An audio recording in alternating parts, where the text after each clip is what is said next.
Hey everybody! I'm here today to talk to you about hiring a good contractor. I'll be going over 7 things to look for that you will usually find in a quality contractor for your home renovations. Let's get right into the video. I actually have a list over here, so if you see me looking over here, then that's why I'm glancing at my list. And the reason that I'm making this video is because I recently just finished a significant renovation on mine and my wife and my kids' home, on our family home. And I used a contractor who's actually my high school friend, and he did a fantastic job. These were the 7 things that I looked for, and they allowed me to know that he was a quality contractor. With my friendship with him aside, I knew that he was a quality contractor because of these 7 things. Number 1 is pictures of past work. You want to see pictures of their previous work. Now, obviously, contractors are going to probably take the best pictures of their work. So make sure that you see pictures in progress as well. Because when you see things with the walls, with the drywall off and the walls down, you're going to see what goes on behind the scenes. Look for anything that looks out of place. Make sure that everything looks like it's being done with quality in mind and safety in mind. So look for pictures of their past work. They'll oftentimes have menu to show you, but you can even ask them if they have like an Instagram account or something like that, some social media account where you can see other people that have tagged them within their work. So you can sort of see authentic pictures from their customers, okay? Number 2, previous client reviews. You want to know that other clients that they've worked with before are happy with their work, okay? And that's because if they worked with someone 5 years ago, you want to know that 5 years later, that client is still happy. That's a key factor. When I was looking for a contractor, I found, like I said, the one that I used, he had lots of amazing client reviews from many years ago, okay? And they were still happy. They were still raving about him with regards to the reviews, okay? So look for previous client reviews. That's like your, sort of like your proof with their testaments of how that contractor has done with their renovations. Number 3, a decent price. Now, you pretty much never want to go for the cheapest price, and you pretty much never want to go for the most expensive price unless you're looking for some crazy high-end work. If you're looking for some crazy high-end work, then you're probably going to have to go with the most expensive quote, okay? If you're looking for like quick work that's not really done well, but like you just want it done quickly and cheaply, then go with the cheapest price. But if you're looking for a good contractor, you're probably going to find someone that's somewhere in the middle of the price range. That's usually how it works, okay? If you're looking for incredible work, that's a different story, and fast, cheap work, that's a different story. But a good contractor is going to be sort of somewhere in the middle of the minimum and maximum prices that you've gotten quoted for the project, okay? Number 4 is a detailed quote or estimate.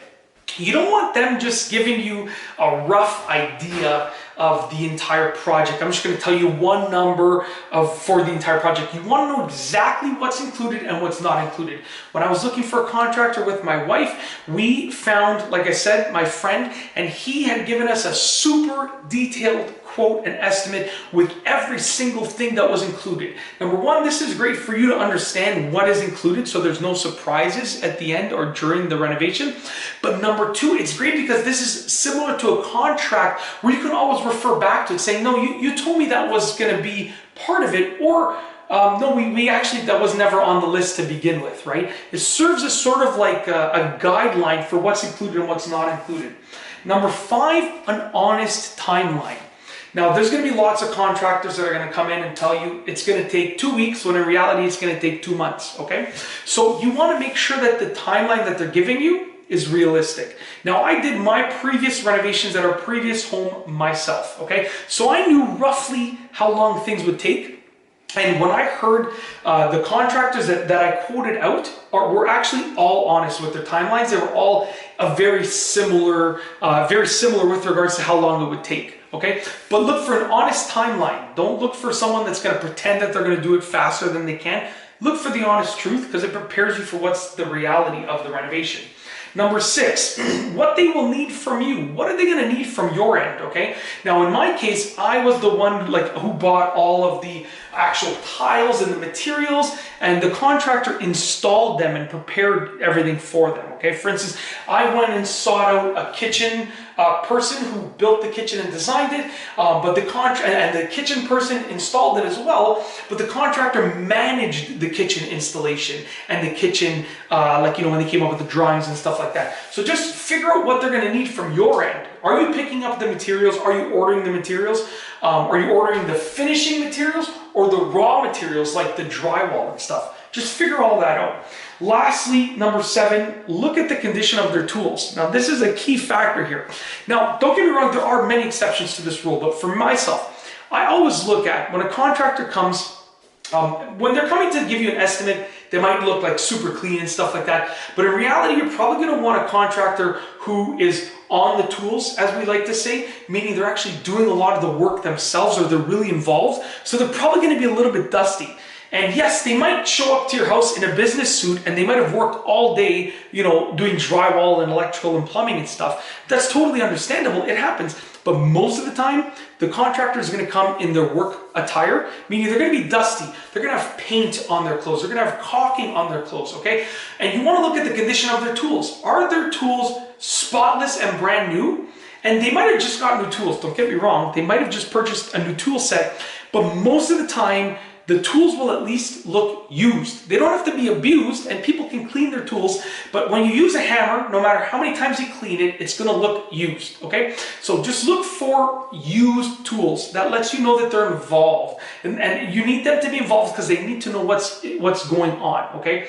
You know, a great contractor is one that knows what's happening and knows when to outsource and ask for help, but at the same time is able to do everything. So, you know, they're able to patch the drywall, but maybe they outsource it, but as long as they're able to do it, right? You want them to know everything that's involved from start to finish. That's it. Those are 7 things to look for. If you like this video, please be sure to give it a thumbs up. Let me know what you think down below as a comment. And of course, be sure to subscribe for more great videos just like this one. And that's all I have for you today. Thanks for watching.